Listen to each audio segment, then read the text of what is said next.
Gee whiskers. Yeah. I mean, I like doing jobs where I get to wear a lot of makeup and kind of transform physically and everything. So when this came along and I met George, and I was really inspired by meeting him and his ideas for this. Although we couldn't read the script when we were auditioning, and then after I got the part, there was kind of a comic book sort of script originally that I went to the lawyer's office to read.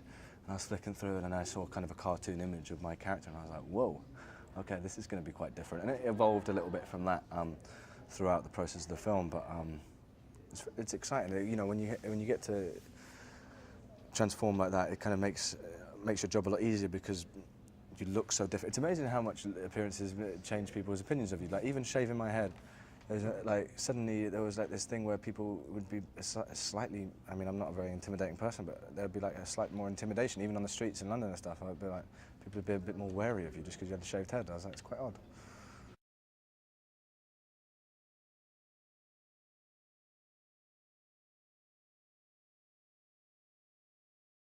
Physically, it was a long shoot. I think we were in Namibia in Africa for 7 months.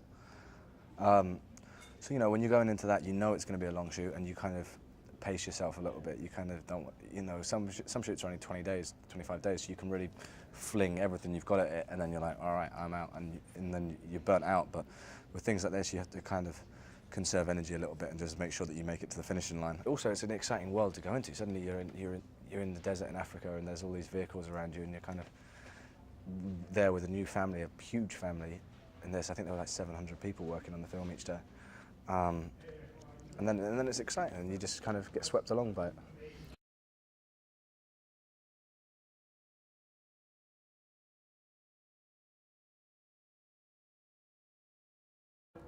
I don't know. I don't really think about that when you're doing it. Do you know what I mean? Obviously, I watched the original films and was a fan, and loved George's work. And then it's more about like getting to work with people that you look up to, like George and Tom and Charlize and people like that. And then there's that special thing where you kind of become friendly on set, and then they're like these people that you look up to and really respect. You kind of get to spend time with and get to really know, and that's a treat.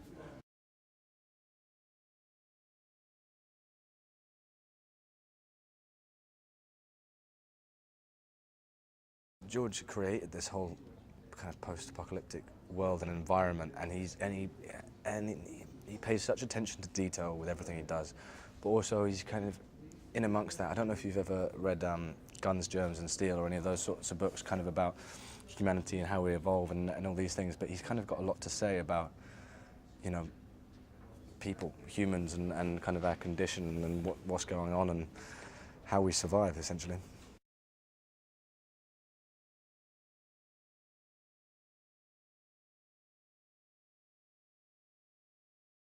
He's phenomenal. He's just got so much time. He's kind to everyone, and the thing is with George, he knows something about everything. And he's got the best memory. He'll sit there and you'll be like, oh, what was going on with? You'll mention something and he'll go, oh yeah, I remember talking to someone at a dinner party like 40 years ago, and they said this, and you'll be like, well, how do you remember these things? And he's got a story about everything and kind of a little bit of wisdom or advice to give you on pretty much everything, and that just a joy to be around, really.